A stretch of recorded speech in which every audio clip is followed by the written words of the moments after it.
First ಜಾತಿಗಿಂತ ಮಾನವ ಧರ್ಮ ಮುಖ್ಯ. ಮಾನವ ಮೌಲ್ಯಗಳ ಬಗ್ಗೆ ಯಾರು ನಂಬಿಕೆ ಇಕ್ಕವ್ರವರೆಲ್ಲ ಜಾತಿ ಬಗ್ಗೆ ಯೋಚನೆ ಮಾಡಲ್ಲ. ಅವರು ದೊಡ್ಡವರಿದ್ದಾರೆ, ಅವ್ರ ಜಾತಿ ಕೇಳಿ ಅವ್ರನ್ನ ಕೀಳ್ಮಟ್ಟಕ್ಕೆ ನೋಡೋದು ನನಗೆ ಇಷ್ಟ ಇಲ್ಲ. ಅವ್ರ ಬಗ್ಗೆ ಕೇವಲವಾಗಿ ಮಾತಾಡಿದ್ರೆ ನಮಗೂ ಮನ್ಸಿಗೆ ನೋವಾಯ್ತು. ಯಾಕೆ ನಮ್ಮ ದೇಶಕ್ಕೆ ಮಾತಾಡಿದಷ್ಟು ನೋವಾಗುತ್ತೆ. ಇವ್ರು ಇವತ್ತು ಬಂದ್ಬಿಟ್ಟು ಅವ್ರು ಆಯಿತು, ಇವ್ರಿದು ಪಂಡಿತ್ ಅದು, ಇವ್ರು ಹಂಗಬಾರ್ದು, ಅವೆಲ್ಲ ಹೇಳೋಕ್ಕೋಗ್ಬಾರ್ದು. ಜಾತಿನಿಂದ ಏನು ಪ್ರಯೋಜನ, ಸಮಾಜಕ್ಕೆ ಏನು ಕೊಡುಗೆ ಅದು? ಮಾಡಿ, ಅಭಿವೃದ್ಧಿ ಮಾಡಿ, ಕೆಲಸ ಮಾಡಿ, ನೀರಾವರಿ ಯೋಜನೆ ಮಾಡಿ. ನಿಮ್ಮ ಶೋಕಿಗೆ ರಾಜಕಾರಣ ಮಾಡಬೇಡಿ. ಸಮಾಜ ಕಟ್ಟಕ್ಕೆ ರಾಜಕಾರಣ ಮಾಡಿ, ಸಮಾಜ ಉನ್ನತ ಮಟ್ಟಕ್ಕೆ ಹೋಗೋಕ್ಕೆ ರಾಜಕಾರಣ ಮಾಡಿ, ಈ ದೇಶನ ದೊಡ್ಡ ಮಟ್ಟಕ್ಕೆ ತಗೊಂಡು ಹೋಗೋದಕ್ಕೆ ರಾಜಕಾರಣ ಮಾಡಿ. ಸರ್, ಅನುರಾಗ್ ಠಾಕೂರ್ ಅವರು ರಾಹುಲ್ ಗಾಂಧಿಗೆ ಹೇಳ್ತಾರೆ ಜಾತಿ ಗೊತ್ತಿಲ್ಲದೆ ಇರೋರು ಜಾತಿ ಬಗ್ಗೆ ಮಾತಾಡ್ತಾರೆ ಅಂತ. ಏನ್ ಅನ್ಸುತ್ತೆ, ರಾಹುಲ್ ಗಾಂಧಿ ಯಾವ ಜಾತಿ ಅಂತ ಅನ್ಸುತ್ತೆ? ನಮಗೆ ಫಸ್ಟು ಜಾತಿಗಿಂತ ಮಾನವ ಧರ್ಮ ಮುಖ್ಯ. ಮಾನವ ಮೌಲ್ಯಗಳ ಬಗ್ಗೆ ಯಾರು ನಂಬಿಕೆ ಇಕ್ಕವ್ರವರೆಲ್ಲ ಜಾತಿ ಬಗ್ಗೆ ಯೋಚನೆ ಮಾಡಲ್ಲ. ಜಾತಿನಲ್ಲಿ ಏನು ಇಲ್ಲಮ್ಮ, ಆತ್ಮನೇ ಪರಮಾತ್ಮ. ನಾವು ಮೊದಲು ನೋಡೋದು ಮನಸ್ಸು ಒಳ್ಳೆ ಇರ್ದಿರ್ಬೇಕು. ಜಾತಿ ಮತ್ತು ಇನ್ನೊಂದು ಮತ್ತೊಂದು ಹೇಳಿ ಯಾಕೆ ಅವ್ರದ್ದೆಲ್ಲ ರಾಹುಲ್ ಗಾಂಧಿ ಆ ಜಾತಿ ಈ ಜಾತಿ ಜಾತಿ ತಂದ್ಬಿಡ್ಗಂಥದ್ದು ಏನೈತೆ? ಅದ್ರ ಬಗ್ಗೆ ಮಾತಾಡೋದೇ ತಪ್ಪು. ಬಟ್ ಏನಂದ್ರೆ ರಾಹುಲ್ ಗಾಂಧಿ ಅವರ ತಂದೆ ಬಂದು ಪಾರ್ಸಿ, ಅವ್ರ ಅಮ್ಮ ಬಂದು ಕ್ರಿಶ್ಚಿಯನ್, ಬಟ್ ರಾಹುಲ್ ಗಾಂಧಿ ಹೇಳ್ಕೊಳ್ಳೋದು ಬ್ರಾಹ್ಮಣ ಅಂತ. ಸೊ ಅದಕ್ಕೆ ಅವರು ಜಾತಿ ಬಗ್ಗೆ ಅದು ಸದನದಲ್ಲಿ ನಿಂತ್ಕೊಂಡು ಮಾತಾಡಿದಾರಲ್ಲ. ಅದು ಒಪ್ಕೊಂಡು ಅವ್ರನ್ನ ಎಲ್ಲರೂ ಇಂದಿರಾ ಗಾಂಧಿ ಅವ್ರನ್ನ, ನೆಹರು ಅವ್ರನ್ನ, ಅವರೆಲ್ಲ ಪಂಡಿತರು ಅಂತ ಹೇಳ್ತಾಯಿದ್ರು. ಪಂಡಿತ್ ಜವಾಹರ್ಲಾಲ್ ನೆಹರು ಅಂತ ಹೇಳ್ತಾರಲ್ವ, ಅವ್ರನ್ನ ಬ್ರಾಹ್ಮಣರು ಯಾವ ಇರ್ಬೋದು. ನಾನು ಅದ್ರ ಬಗ್ಗೆ ಮಾತಾಡ್ಬೋದು. ಯಾಕಂದರೆ ಅವರು ದೊಡ್ಡವರಿದ್ದಾರೆ, ಅವ್ರ ಜಾತಿ ಕೇಳಿ ಅವ್ರನ್ನ ಕೀಳ್ಮಟ್ಟಕ್ಕೆ ನೋಡೋದು ನನಗೆ ಇಷ್ಟ ಇಲ್ಲ. ಅವರು ಉನ್ನತ ಸ್ಥಾನದಲ್ಲಿ ಮೂವರು ಪ್ರಧಾನಿ ಕೊಟ್ಟಂಥ ಮನೆ ಅದು.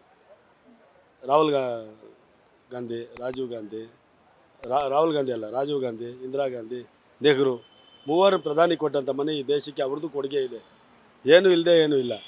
ಅವರು ಸಾಕಷ್ಟು ಮಾಡಿದ್ದಾರೆ. ಅವ್ರ ಬಗ್ಗೆ ಕೇವಲವಾಗಿ ಮಾತಾಡಿದ್ರೆ ನಮಗೂ ಮನ್ಸಿಗೆ ನೋವಾಯ್ತು. ಯಾಕೆ ನಮ್ಮ ದೇಶಕ್ಕೆ ಮಾತಾಡಿದಷ್ಟು ನೋವಾಗುತ್ತೆ. ಇವರು ಈಗ ಯಾರೋ ಬಂದವರು ಅವ್ರು ಹಂಗೆ ಇವ್ರು ಹಿಂಗೆ ಟೀಕೆ ಮಾಡ್ಬೋದು. ಪ್ರಾಮಾಣಿಕವಾಗಿ ಯೋಚನೆ ಮಾಡಿದಾಗ ಅವ್ರದ್ದೇ ಕೊಡುಗೆ ಇದೆ. ಆಗಿನ ಇದು ಬಂತಲ್ಲ, ಸ್ವತಂತ್ರ ಬಂದ ಪೂರ್ವದಲ್ಲಿ ನಮಗೆ ಎಷ್ಟು ಕಷ್ಟ ಆಯಿತು. ಖಾಲಿ ಮನೆ ಬಿಟ್ಟು ಹೋಗಿದ್ದು ಇಂಗ್ಲೀಷವ್ರು ನಮಗೆ.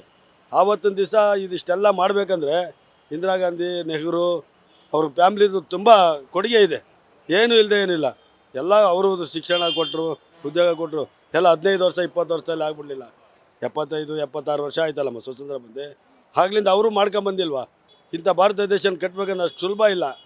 ಎಲ್ಲರದ್ದು ಪ್ರಯತ್ನ ಇದೆ. ಯಾರನ್ನೂ ಕೇವಲವಾಗಿ ನೋಡೋದು ಬಿಡಬೇಕು. ಇವ್ರು ಇವತ್ತು ಬಂದ್ಬಿಟ್ಟು ಅವ್ರು ಆಯಿತು, ಇವ್ರಿದು ಪಂಡಿತ್ ಅದು, ಇವ್ರು ಹಂಗಬಾರ್ದು, ಅವೆಲ್ಲ ಹೇಳೋಕ್ಕೋಗ್ಬಾರ್ದು. ಅವ್ರಿಗೆ ಕೊಡುಗೆ ಅವ್ರು ಮಾಡೋರು. ನಿಮ್ಮ ಕೆಲಸ ಏನು ನೀವು ಮಾಡಿ, ಅಷ್ಟೇ ನಾನು ಹೇಳೋದು. ಜಾತಿ ಮತ್ತೊಂದು ಇನ್ನೊಂದು ತಂದಿಕ್ಬೇಡಿ. ಅದರಿಂದ ಏನೂ ಪ್ರಯೋಜನ ಇಲ್ಲ. ಏನು ಪ್ರಯೋಜನ? ಜಾತಿನಿಂದ ಏನು ಪ್ರಯೋಜನ? ಸಮಾಜಕ್ಕೆ ಏನು ಕೊಡುಗೆ ಅದು? ಮಾಡಿ, ಅಭಿವೃದ್ಧಿ ಮಾಡಿ, ಕೆಲಸ ಮಾಡಿ, ನೀರಾವರಿ ಯೋಜನೆ ಮಾಡಿ, ಕೈಗಾರಿಕೆ ಸ್ಥಾಪನೆ ಮಾಡಿ, ನಿರುದ್ಯೋಗಿ ಸಮಸ್ಯೆ ಬಗೆಹರಿಸಿ, ದೇಶನ ಉನ್ನತ ಮಟ್ಟಕ್ಕೆ ತಗೊಂಡೋಗಿ. ಜಾತಿನಲ್ಲ, ಜಾತಿ ಅನ್ನೋ ಪದನ ಬಿಡಿ. ಧರ್ಮ ಜಾತಿಗಳಿಂದ ಏನೂ ಇಲ್ಲ. ಮಾನವ ಧರ್ಮನೇ ದೊಡ್ಡದು. ಪ್ರತಿಯೊಬ್ಬರು ಮಾನವನಾಗಿ ಯೋಚನೆ ಮಾಡಬೇಕು. ಇದು ನನ್ನ ಅನಿಸಿಕೆ. ಸದನದಲ್ಲಿ ಇತ್ತೀಚೆಗೆ ನೋಡ್ತಾ ಇದ್ದೀರಾ, ಧರ್ಮ ಜಾತಿ ಇದ್ರ ಬಗ್ಗೆನೇ ಜಾಸ್ತಿ ಮಾತಾಡ್ತಿದ್ದಾರೆ ಏನು ರಾಜಕಾರಣಿ ವ್ಯಕ್ತಿಗಳು. ಏನ್ ಅನ್ಸುತ್ತೆ ನಿಮ್ಗೆ ಇದು ನೋಡೋದು? ಅದು ಹೊಲಸು ಕೆಲಸ ಅನಿಸುತ್ತೆ. ಅದು ಜಾತಿ ಧರ್ಮಗಳು ಇಟ್ಕೊಂಡು ಯಾವುದು ಮಾತಾಡಬಾರ್ದು.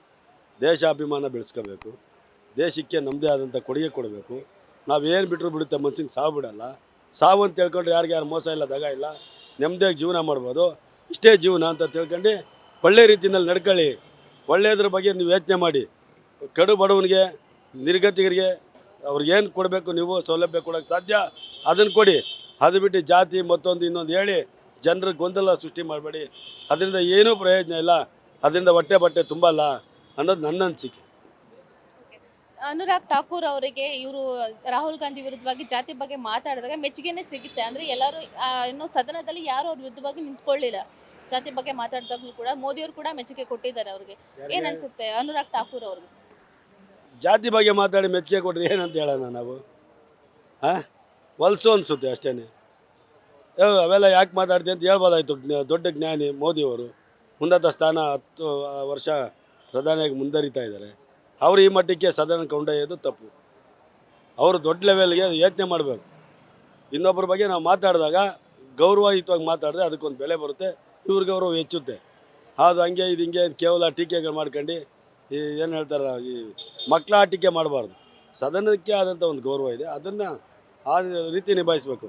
ಯಾವುದಾದ್ರು ಒಂದೇ ಜಾತಿಯವರು ಒಂದೇ ಧರ್ಮದವರು ಇರೋಕ್ಕೆ ಸಾಧ್ಯನಾ ಸದನದಲ್ಲಿ? ಅವಕಾಶ ಇದೆಯಾ? ಒಬ್ಬರೇ ಮಾಡೋಕ್ಕೆ ಅವಕಾಶ ಇದೆಯಾ? ಎಲ್ಲರೂ ಹೋಗ್ಬೇಕು, ಎಲ್ಲರೂ ಸೇರಬೇಕು, ಎಲ್ಲರೂ. ಅದಕ್ಕೆ ಜಾತ್ಯತೀತವಾಗಿ ನಮ್ಮದು ಡೆಮಾಕ್ರಸಿ ರಾಷ್ಟ್ರ ಇದು. ಅದಕ್ಕೆ ಅನುಗುಣವಾಗಿ ಸಂವಿಧಾನದಲ್ಲಿ ಏನು ಹಕ್ಕು ಕೊಟ್ಟಿದ್ದಾರೆ ಅದನ್ನ ಉಪಯೋಗಿಸ್ಕೊಂಡೇ ಮಾತಾಡಬೇಕು. ಸಂವಿಧಾನ ಬಿಟ್ಟು ಮಾತಾಡೋದಿದೆಯಲ್ಲ ಅದು ಮೂರ್ಖತನ ಅಂತ ನಾನು ಹೇಳ್ತೀನಿ. ನಮಗೆ ಗೊತ್ತಿರೋ ಹಾಗೆ ಈ ಹಿಂದೆ ರಾಹುಲ್ ಗಾಂಧಿ ಅವರು ಅದೇ ಸದನದಲ್ಲಿ ನಿಂತ್ಕೊಂಡು ಧರ್ಮದ ಬಗ್ಗೆ ಮಾತಾಡಿದ್ರು. ಈ ಸರಿ ಅದಕ್ಕೆ ಬೇಕು ಅಂತಾನೆ ರಾಹುಲ್ ಗಾಂಧಿ ಅವರಿಗೆ ಜಾತಿ ಬಗ್ಗೆ ಮಾತಾಡಿದ್ರ ಅಂತ. ಯಾರೇ ಮಾತಾಡೋದು ತಪ್ಪಲ್ವಮ್ಮ. ಧರ್ಮ ಜಾತಿಗಳು ಬೇಡಿ. ನಾವು ಹೇಳ್ತಾ ಇರೋದು ಯಾವುದು ಮಾಡಬೇಡಿ, ಅಭಿವೃದ್ಧಿ ಮಾಡಿ, ಒಳ್ಳೆ ಕೆಲಸ ಮಾಡಿ, ಮಹಿಳೆಯರಿಗೆ ಉದ್ಯೋಗ ಕೊಡಿ, ಯುವಕರು ಉದ್ಯೋಗ ಕೊಡಿ, ವಿದ್ಯಾರ್ಥಿಗಳು ಕೊಡಿ, ಆರೋಗ್ಯದ ಬಗ್ಗೆ ಗಮನ ಕೊಡಿ, ರೈತರ ಬಗ್ಗೆ ಗಮನ ಕೊಡಿ. ಹಲವಾರು ವಿಚಾರಗಳಿದೆ, ನೂರಾರು ಸಾವಿರಾರು ನೀರಾವರಿ ಯೋಜನೆಗಳು ಮಾಡಿ, ಇಂಥದ್ರ ಬಗ್ಗೆ ಗಮನ ಕೊಡಿ. ಇವ್ರನ್ನ ಟೀಕೆ ಮಾಡ್ಕೊಂಡು ಕಾಲಹರಣ ಮಾಡಬೇಡಿ. ಅದರಿಂದ ಹೊಟ್ಟೆ ತುಂಬಲ್ಲ. ಬಡವರಿಗೆ ಹಸುವಿನ ಸಂಕಟ ಗೊತ್ತು, ಹಸ್ತವನಿಗೆ ಗೊತ್ತು ಹಸುವಿನ ಸಂಕಟ. ನಿಮ್ಮ ಶೋಕಿಗೆ ರಾಜಕಾರಣ ಮಾಡಬೇಡಿ.